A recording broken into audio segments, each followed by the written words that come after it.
welcome to Thursday Night Talk. This is our weekly talk show where we'll be discussing the week in Humboldt, the local issues and the local personalities. I'm your local host, Talvi Freed, and I'll be here with you for the next hour. Remember, you can tweet at us during the show at Access Humboldt, or if you gave up Twitter like most people have lately, you can send us an email, kzzh@accesshumboldt.net.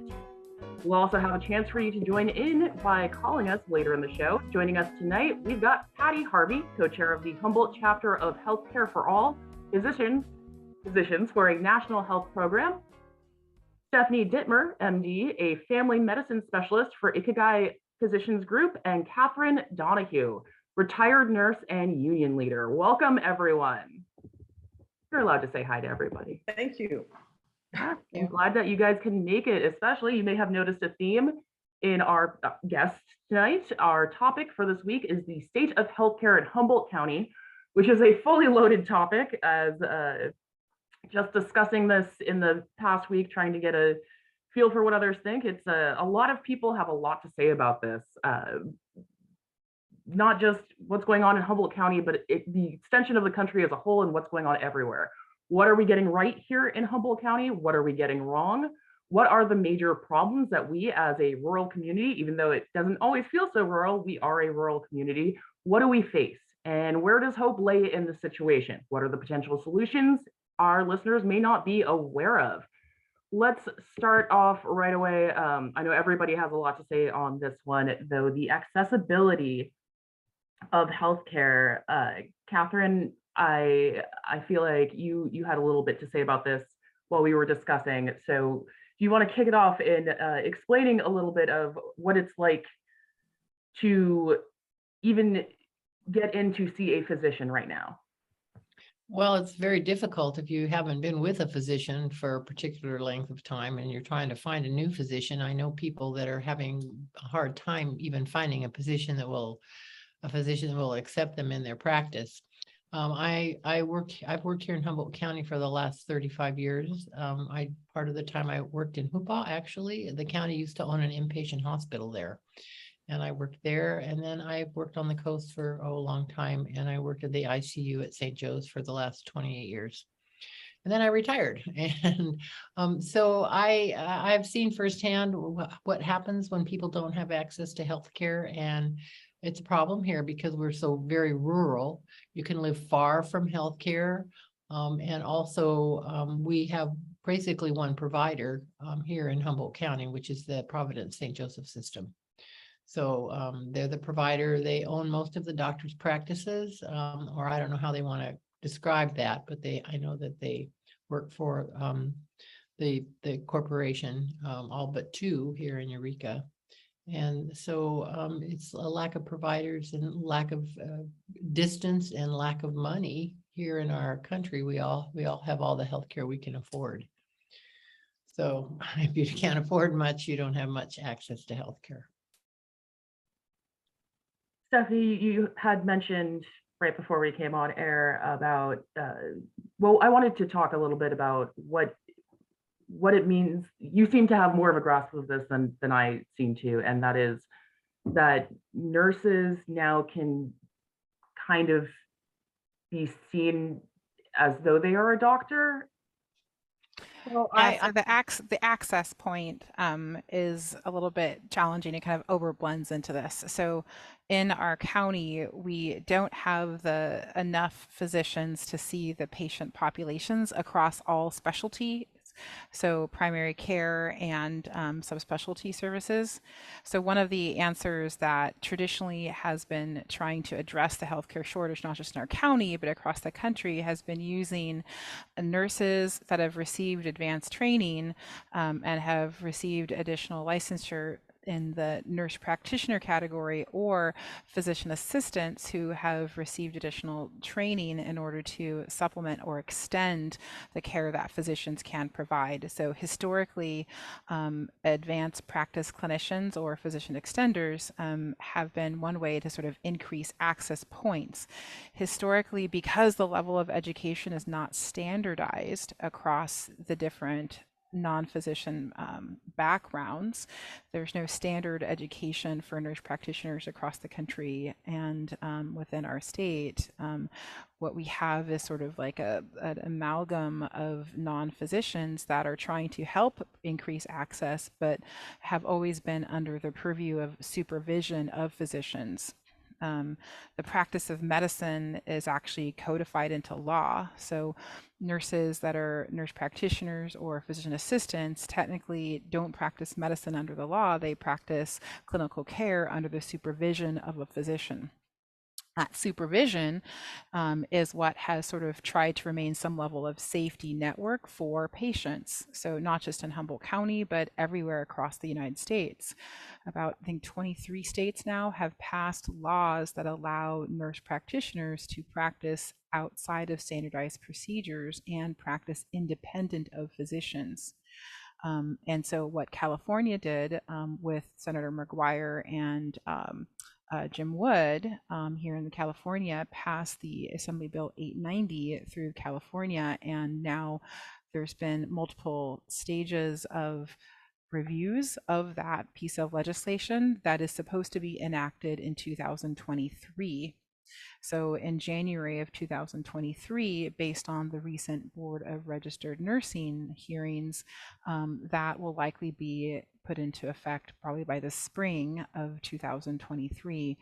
And that is meant to increase access. However, there is quite a bit of controversy in terms of whether that is actually true increase in access and whether the quality of care is the same, because there's really a difference in hours. So when just in terms of trying to bring it down a little bit more is that when a nurse practitioner finishes their training and starts to see patients in a clinical setting hired by a corporation, they have about 500 clinical hours of direct patient care experience.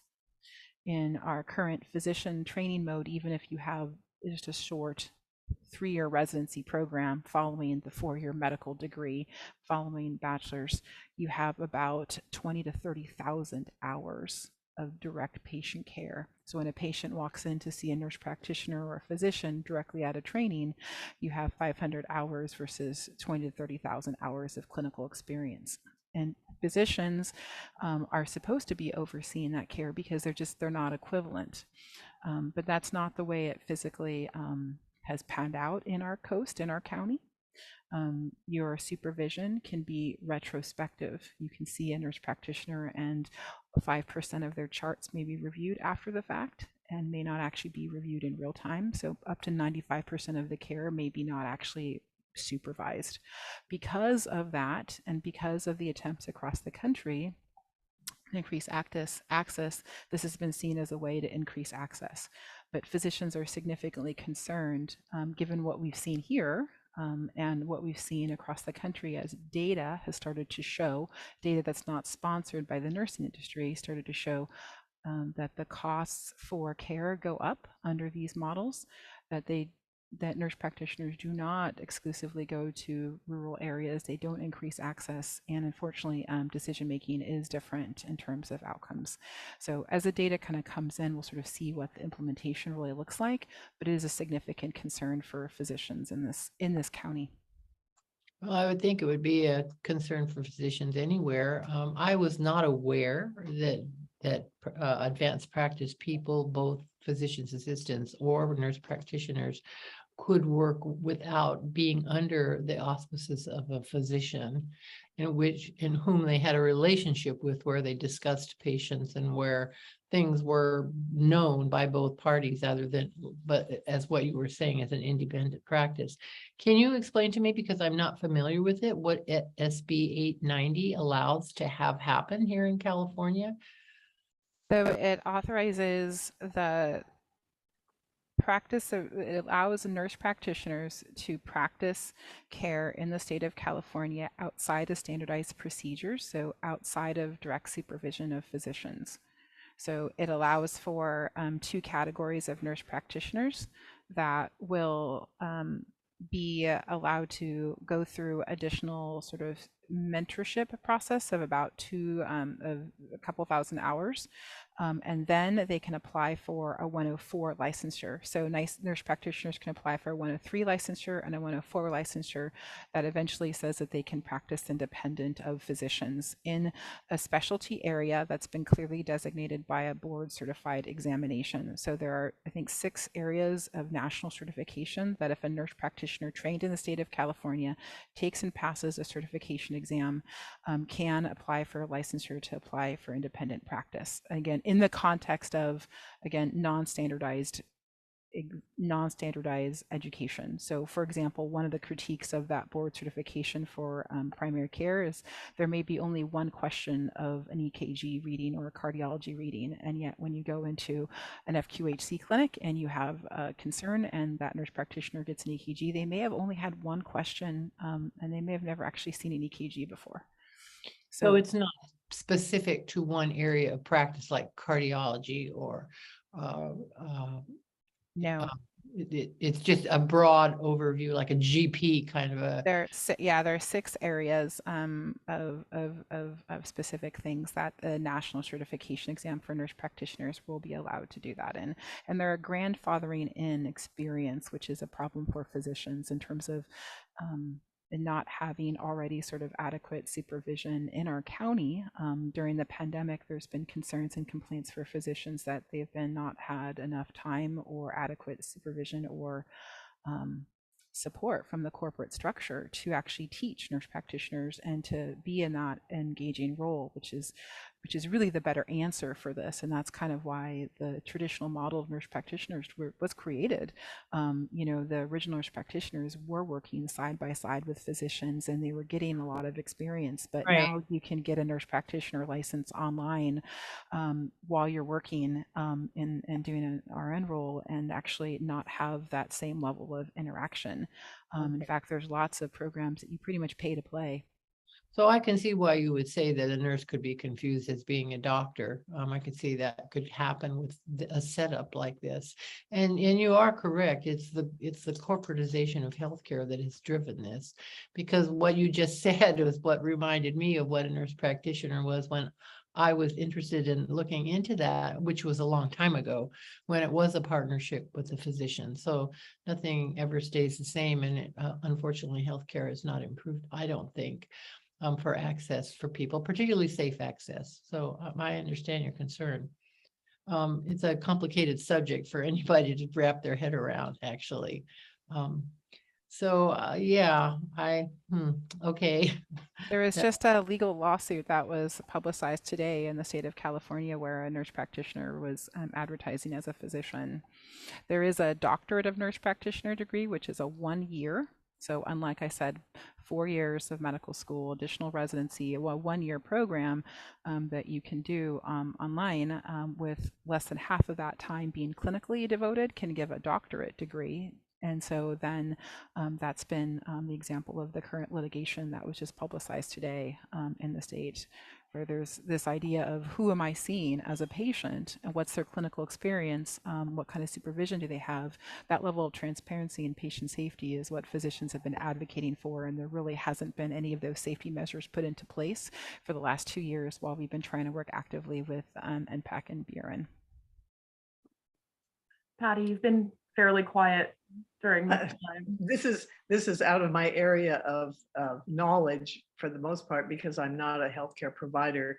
But when it comes to the question of access, this is a really important issue, especially in Humboldt County being rural, and there's the lack of physicians, lack of specialists, and that creates definitely a lack of access. But there's another aspect to access that I think is really important to consider, and that is if in fact there was some way to provide more people to care providers, there still is the problem of cost, and that is something that our organization is paying a lot of attention to. Healthcare for All California and Physicians for National Health Program in Humboldt, these Humboldt chapters, and we're very concerned about this. And we see that the solution is not just for Humboldt County, but for the entire nation, or even just the state of California, whichever we can get coming first, is a universal single payer healthcare system. And that means that access would be available to everyone, regardless of cost and regardless of any other parameters that you want to bring up, ethnicity, race, country of origin, anything. That healthcare would be considered to be a human right available to all residents in the area. And that is a really important part of access, because you hear people saying, well, we have the best healthcare system in the world, we have the best science, and the science is great, but it's rationed healthcare. It's rationed to those who can afford it. And until we level the playing field and make healthcare available to everyone on an equal basis, the access is just not going to be there. I've honestly never heard anybody say that the USA has great healthcare. Well, it's they always say #1 for worst in the world on Reddit threads. Oh, you hear people America saying all the terrible at time. healthcare. People are saying all the time, oh, people come from other countries because there's such great science here. Yeah, there's great science here. There's great equipment. And there's great. No one can afford it. But you have to afford it if you want to use it. And you're also referring to the data of that's showing now that our healthcare is decreasing, our life expectancy is decreasing in this country. Our infant death and mortality rate is increasing in this country. We fall far below other countries, and all of that data numbers. So I think that's to what you're referring, that we don't have the best healthcare in the world, but it's because it's rationed and it's given to those who can afford it. We have a former vice president that somebody donated their heart to him because the poor guy needed a new heart. And it's like, so who can afford that? Well, this person could, because they had the whatever platinum best plan there is. So they could afford that, but most of us can't. So that's the issue. I was looking at a really interesting graph earlier today. It showed the cost of healthcare between the United States and Canada up to about 1970, which is when Canada adopted their Medicare for All universal healthcare system. At the same time, the United States made HMOs, allowed HMOs to take over healthcare provision and insure people and provide healthcare. And from that point on, that's when the healthcare in the two countries really diverged, and the cost of the United States healthcare went way, way up, and the Canadian healthcare at the present is about half of what we pay now in this country. And of course, as Kathryn was just saying, with less salutary outcomes, with a lower life expectancy, and maternal deaths are higher, and infant mortality is higher, and there's problems with diabetics and heart conditions. There's all kinds of parameters that show that our healthcare is not doing the job it should be for the citizens of the country. Well, this is a huge topic, and people get all upset about, I don't want to pay for this other person's healthcare, but I'd like to just remind people, and I could then put in a plug too for something that we do have that's good here in Humboldt County. But if you're going on a BART trip, or you're going on a train trip or a plane trip, and you're sitting next to somebody that perhaps has tuberculosis and they're coughing, and maybe they are poor, or maybe they are from another country or whatever, it doesn't matter. It doesn't matter from where you're from. We're all breathing the same air, and we're all sharing our germs. And so if one person is well, then the person next to him can perhaps be well too. And so it takes all of us to do that. I do want to say that mental health here in Humboldt County is an issue. We have a lot of issues here in Humboldt County. We're so rural, and it's not a wealthy county. A lot of people have alcohol, drugs, mental health issues, and there's nowhere for them to go to get help. Basically, they're not people that have good insurance, but there is a facility that has a wonderful rehab program. Which this is a good time. We'll get right back into Okay. the topic of healthcare, including mental health care and this wondrous facility that Kathryn's going to share with us in just a moment. You're listening to KZVH.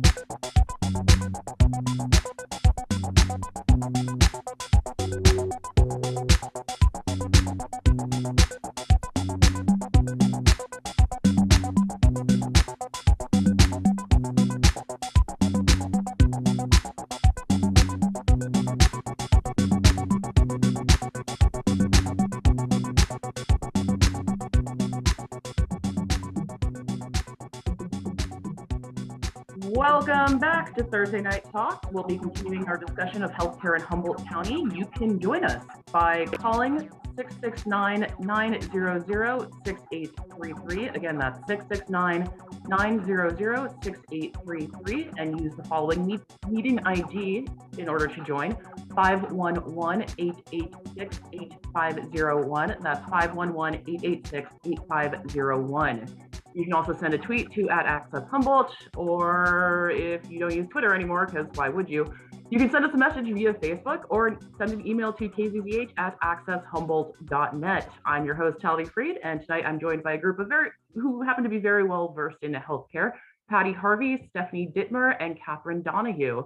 Let us continue our conversation. I do want to wrap up the universal healthcare. There's a lot of we can have an entire show on that one. A lot of people say, oh, not just why are we paying into other people? What people don't realize is that you can also have insurance with universal health care, and it creates a competitive environment where insurances actually have to be better for you and provide more for you, because now there's universal health care. So if you're going to be paying for insurance, you're going to actually be getting more. Not only that, it's why don't you want everyone healthy?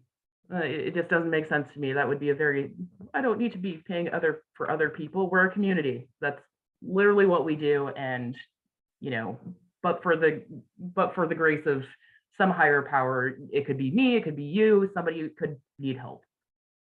Let's talk about mental health now, because that is a point of contention in Humboldt County, because what do we do? Kathryn, you were about to say that you had that there's a facility. Well, we have a lot of mental health issues here in Humboldt County. I don't think we're special. Other parts of the country do too, but we are special because it is so beautiful here. I just feel so terrible for people that have nowhere to go when they don't feel like the world is treating them very good, and so a lot of people use alcohol or use drugs or do whatever they can to dull the pain, and it becomes a vicious circle, and you try to quit and you can't. And there's a facility, it's called the Waterfront Recovery Services here in Eureka, and they do drug detox, all kinds of drugs, and they also do rehab afterwards. And they are such a great organization that respects people for who they are. They have a full staff of doctors and psychologists and nurses, and the program is just an awesome program. The recidivism rate is it's high. It's like it's like 20% maybe at the most that people have to come back, because they do such a good job of helping people finding jobs afterwards. I would highly recommend people check it out. And I think that's something that we're doing good here in Humboldt County. I know that the police department works with them to get people admitted there, and it helps release the amount of work that the police have to do when they can get people help and get them off the streets. So I think, like what you said, we're all connected here. We've forgotten about common good, and if we have a healthy community, then we'll all be happier and healthier. The mental health access in our county is particularly a dearth in rural areas. It's particularly bad, but in our county, it's been very difficult as our psychiatrists have sort of retired and aged out of practice. And literally, besides county mental health, we have one psychiatrist outside of the waterfront facility.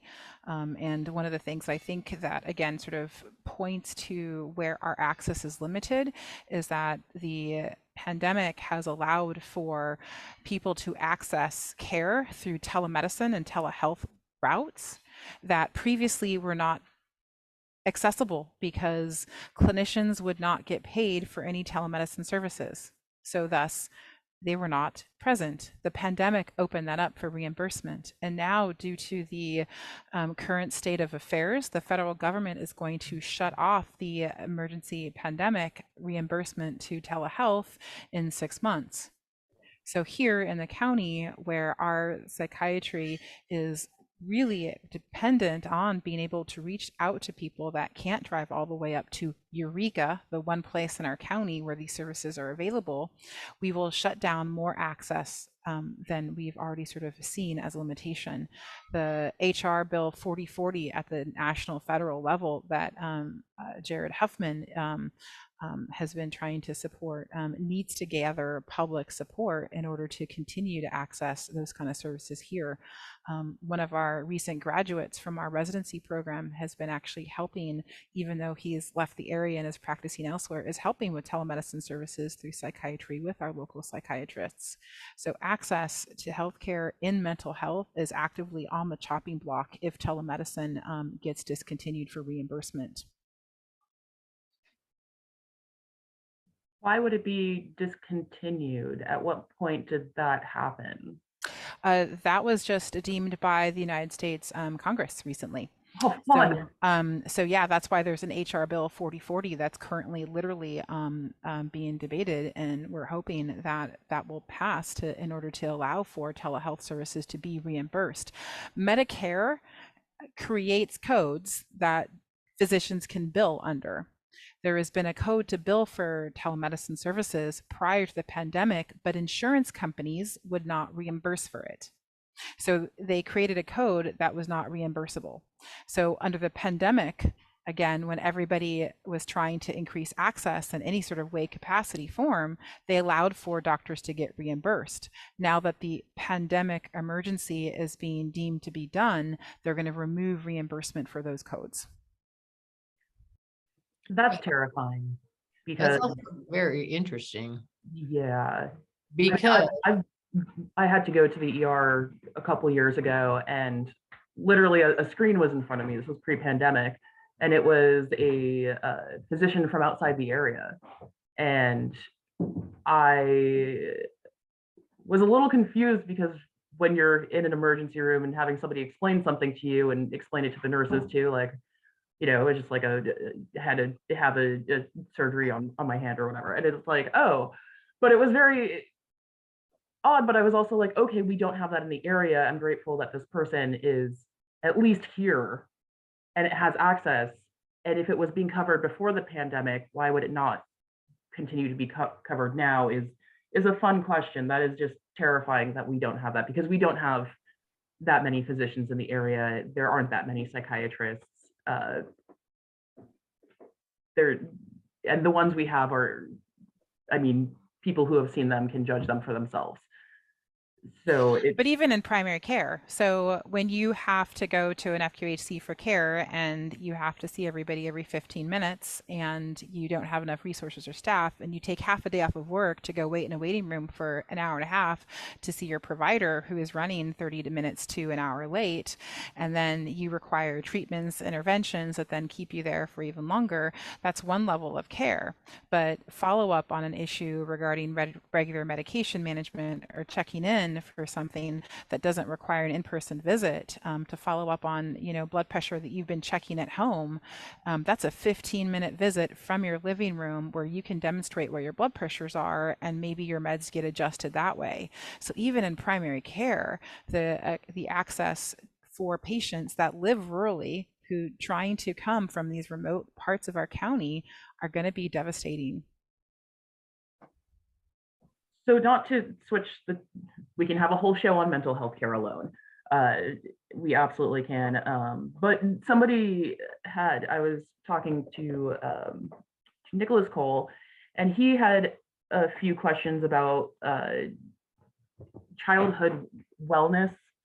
He also said he's concerned about the leverage that Providence Health has on the local options, which definitely we'll get into that in a second. Though what is being done within schools, within health, or with health practitioners, what are they doing to kind of create that wellness level for kids? Let's start with like the youth and all that, and then we'll go up to, because there's a long life that we all have to live. Hopefully we get to all live it. So starting with the childhood healthcare aspects in Humboldt County, it seems that there are issues there.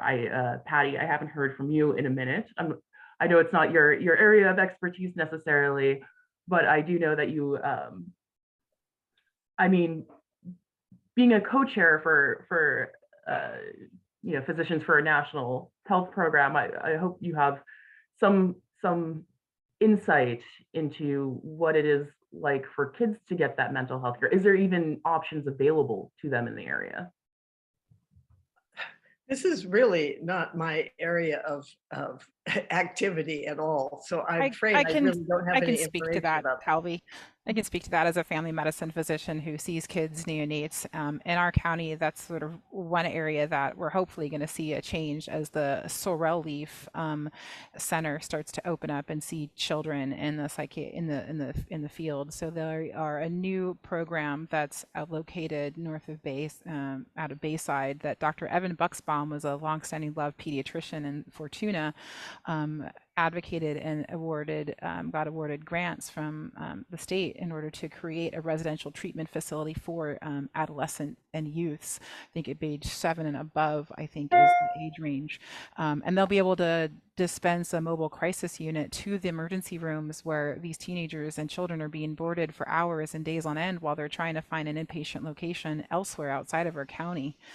So that is something that's positive. It's on the horizon due to some sort of construction delays. It's sort of being delayed a little bit, but they have a property, they have a manager, they have an executive director. They're working on actually implementing that, because the children in our county suffer from a significant high rates of adverse childhood events. So a lot of the ACEs that you've seen in the public described and in medicine have described that our children in this county suffer significantly, and we don't have adequate resources to take care of them. The pediatric care in this county can be delivered by many types of clinicians. Pediatricians have been the subspecialty of medicine that traditionally have done so in this county. With the closure of Eureka Peds, that was a big significant loss to the community. Redwood Peds is still here in Fortuna. Family medicine physicians provide a bulk of the pediatric care in this county. Family medicine doctors are trained to treat literally neonates all the way up to the elderly, but a fair number of them do see a number of children across the open door system. Providence has hired Dr. William Parks, who was a previous chief medical officer, who actually kind of repeated and got some additional sort of fresh training again, since it's been a while since he's been in clinical practice, but he clearly loves that and wants to be here, and has been a great resource for us here locally in Eureka as they try to build a pediatric Providence practice. But the reality is that we don't have enough care across the board for our kids, and we don't have subspecialty care. So trying to sort of understand that not all kids are a lot of children need care. They need pediatric cardiology. They need other specialty that we are not going to be able to have here. So building infrastructures that allow for kids to have telemedicine and have infrastructure to see specialties outside of our county is also something that we sort of need to build into the structure of what we have. But it really took a toll when partnership came on board and the capitation of medication plans sort of took a toll. So Talvi, it really comes down to funding. It comes down to the fact that most people do not understand where the money flows in medicine. They don't understand who gets paid by what. They understand that they pay into an insurance premium or that the state helps pay for them, but they actually don't understand where the money flows. And until people understand that, they won't understand why we don't have healthcare and why there's some areas that we don't pay for. Pediatricians are the lowest paid they are the lowest paid physicians out of all of the healthcare industry. Just like our teachers are the lowest paid professionals in our entire states. We don't value our children. We don't value them. We don't value them, and we don't put money into the system. We don't value the common good any longer. And I would just like to say the reason that healthcare is being so much shortchanged is because it's been made for profit. So they looked around in the 80s, the 70s, 80s, and it really got bad in the early 90s and said, let's see, where's a big pot of money that we haven't tapped into yet as a corporate world? And it was healthcare. And that's when it started, and it has continued on, and it's continued on. The corporatization of healthcare in this county is huge. It's huge right now. And people that are out being talked to by this insurance broker that's here to talk to seniors about signing up for Medicare Advantage. He's had meetings after meetings, and the majority of them have actually been at St. Joseph's because it will be an HMO advantage with Providence Healthcare being the HMO. They will be the HMO, the only provider, and it will be a closed network for you. So that is a big problem. And it's like not just picking on Providence, it's the whole healthcare system in the country. It's all been corporatized, and just like everything else.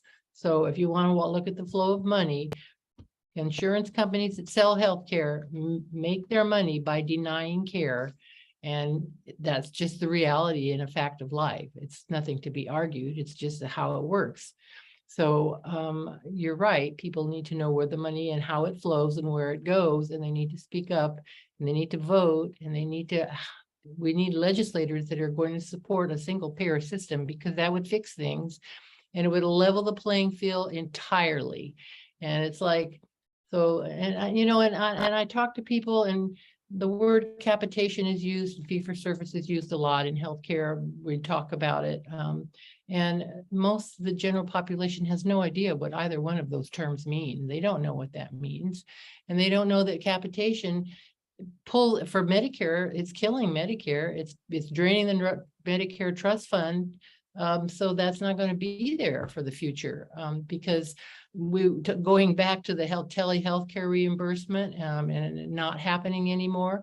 I do happen to know for a fact, I don't know about all the areas of healthcare and telehealthcare, but I understand that, COVID, yes, it was there, and now COVID's like, oh, it's gone. Well, no, it's not, but now we're going to take that away. But in the Medicare system, I know they have been doing tons of fraudulent studies, and Department of Justice, they're finding that they were being like, they would get their money for their teleconference, but then they would also the same day, the same time, and they would be applying for a in-person appointment, both. So the fraud in the system was made huge. And I'm not saying that's right and that people shouldn't have money to be seen either by telehealth or in person. That's not what I'm saying. I'm just saying there's a lot of problems in the system because it's corporatized and things are hidden. That's why. Yeah, the telehealth and the corporatization are separate issues, because access is a little bit can be poor access, but the corporatization in our county is clearly evident by the majority of care being distributed amongst two major corporations. Open Door Community Health Center being the largest provider of outpatient clinical services, and Providence in terms of both inpatient and outpatient services. So a lot of people have this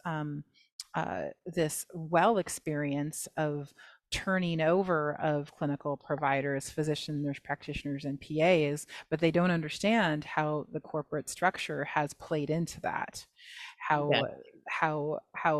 the rules of engagement and the work environment for clinical care really has changed as the loss of autonomy for physicians has occurred as corporate care has come into play. So we have a problem with retention of physicians in this county, not of recruitment.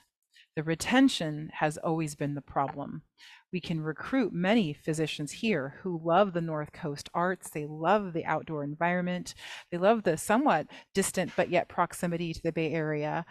They love the school systems in terms of having Cal Poly Humboldt here and a lot of the things that we have here. But yet the corporate structure of medicine doesn't support their practices when they do come here. So you churn and burn quite a number of people. There's always this discourse that the wives aren't happy because there's no shopping, and the reality is like the corporate structure of medicine and the problems that exist with it is why we lose physicians in this county, and they don't have control over what occurs. Instead, decisions are being made by people that don't actively practice medicine or don't live in the county, don't understand our problems here. That's correct. Decisions are being made by corporatists from all kinds of places, and they have come to Humboldt County recently. And I just want to move a little bit into that subject because it was so. Let's take a quick break and then we'll get right back into it and carry on with the subject. This is KZZH. You're listening to Thursday Night Talks.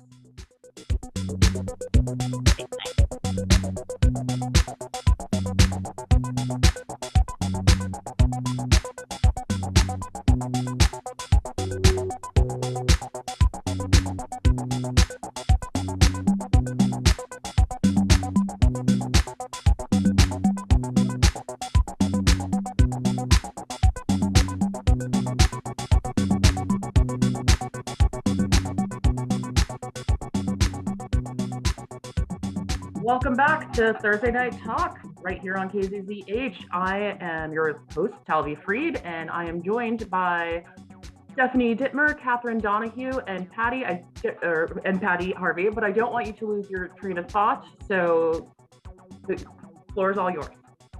Okay. Just a short time ago, a couple of weeks ago, I received a big postcard in the mail, and on the front it says, "Get the most out of your Medicare plan." Well, I've been on Medicare for 15 years, and I have a supplement, and it's been very satisfactory as far as it goes. Obviously, we know that Medicare has deficiencies that could be worked on, but it's about the best you can do for right now, I think. At any rate, this postcard listed a lot of venues for learning more of how to get more out of your Medicare plan. And then in the tiny print at the bottom, it says, by calling the number listed above, you will be directed to a licensed sales agent, certified representative of a Medicare Advantage, HMO, PPO, PFFS organization with a Medicare contract. So this is not Medicare, although it's made out to look like it's Medicare. And I think this has created a lot of confusion, not across the nation and definitely here in Humboldt County. But to push this program to insurance companies, United Health and Western Health Advantage, it's called, today is actually the last day of 28 venues, 28 meetings in Fortuna, Eureka, and McKinleyville, inviting people to come and learn how to get more out of their Medicare plans. And this does nothing but promote additional confusion in people's minds of the difference between original traditional Medicare and Medicare Advantage, which is a profit-making corporate healthcare insurance program. The thing that is, I actually went to a couple of the meetings and began to ask questions, and because the broker one person was monitoring all of these meetings, when he saw me come to another meeting and asking questions that he had a hard time answering, that he was embarrassed to answer, he insisted that I leave in a rather a rude way. And the few people who were there were totally bemused and confused about what was going on. What was the question you asked? I asked about restrictive networks, and I asked about prior authorization for care, and I asked about the effect that these programs had on the Medicare Trust Fund and the relationship between Medicare Advantage and Original Medicare. And he actually did a lot of the answers to any of these. He kept throwing up his hands and saying, I'm just here to sell plans. Well, you bet he's there to sell plans, because in California, for every single person that signed up, the broker makes $700 or more per person, and they continue to get a monthly stipend from that person for the length of time that person is enrolled in the program. So it's very lucrative, and the health insurance companies that hire brokers to do this work actually have made an incredible program out of it. And the way they incentivize brokers is I've been reading about it. It's absolutely shocking. It's almost like a pyramid scheme. They have levels. It sounds like a healthcare MLM. It is a scam. It is a scam, and we've actually already been living this. So the push that you've seen recently in terms of end of year sign up, we in Humboldt have seen this. I take care of people in the hospital who don't realize that they don't have Medicare. They've already signed up for these Medicare Advantage plans, and they don't realize that they don't have full Medicare benefits. So when they break a hip and they need to go to a nursing home because they need to rehab, they have to pay for the nursing home because they don't have true Medicare. They don't have all the benefits of Medicare. It is a total scam, and it's frustrating, again, where if somebody is making money off of this, people need to understand where is their money going to, and it's going to these third parties so that they don't get the care that they need and that they can say no when they need the care. But because they get billed and they get sort of seen, I'm paying into this and it's less money for me every month, so I'm saving stuff and people are telling me it's the same, then they get scammed. They literally, our elderly are being scammed by these companies that are for profit. And it's already been happening, and now it's just sort of escalated. What people don't understand is when they are signed up for a Medicare Advantage program, they give up all of the benefits of Original Medicare. They no longer have access to that program. They are no longer in Original Medicare. Forever. Forever. Well, pretty much. It is possible to return to traditional Medicare, but if you've been on Medicare Advantage for more than a year, you will most likely not ever be able to get a supplement to your Medicare plan. And I'm not saying by talking about this, I have negative feelings about it, because I see people being deceived and scammed.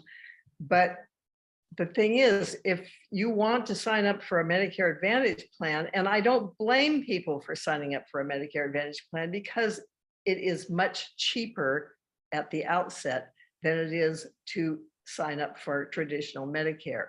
The problem erupts as people get older and they become sicker and have more special needs, or they have accidents. Then they find out that that much cheaper plan, that much cheaper access to Medicare Advantage is losing its advantage and becoming an albatross, a disadvantage, because they have additional fees and copays that go on and on and on, and there's no end to it. And then when they try to get back to Original Medicare, they cannot get a supplement. And that is really detrimental, especially if you're very elderly and you have a lot of health needs.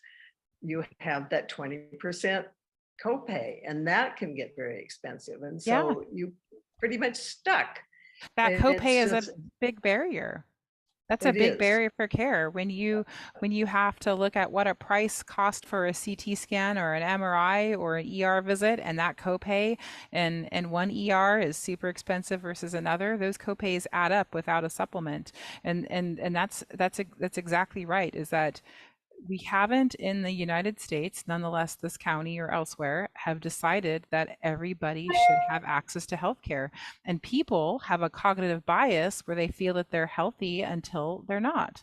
And so they think that they haven't had any problems up to this point. They've been healthy so far, and they just don't realize that they're just around the corner from MMI or chronic kidney disease or an infection in their gallbladder.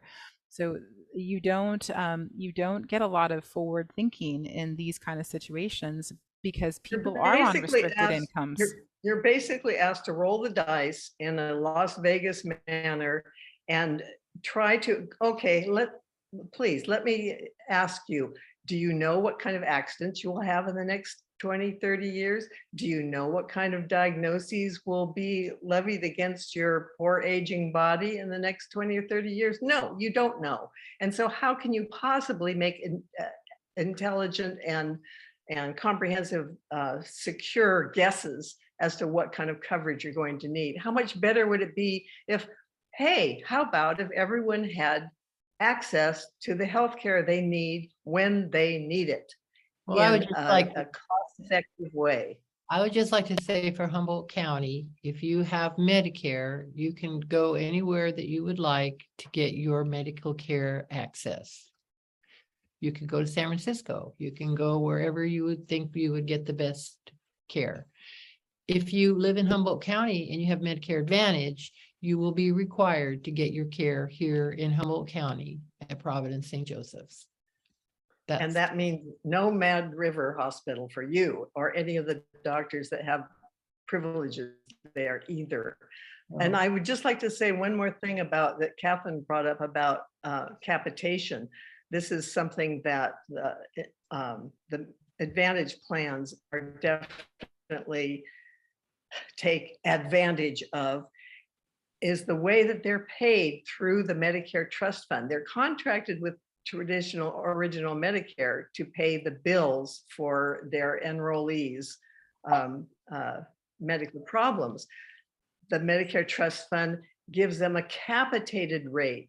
It is not fee for service as in the Medicare, original Medicare, where if you go to the doctor and get a wound sewed up, the doctor gets paid for sewing up the wound. Not so with capitation. Capitation means that each enrollee will be given will be assigned a certain amount of money for the healthcare provider, for the health insurance provider. Someone that's fairly healthy, that doesn't smoke, say, they might get, say, $10,000 a year to cover any healthcare needs that person might have. So the Medicare Advantage company gets to keep 15% of that $10,000 for their profit and overhead. They're required to pay 85% for healthcare. The trick that happens is that 85%, which is supposed to be for medical bills, is sometimes shown to be medical bills when it actually isn't. That's where the chicanery comes in.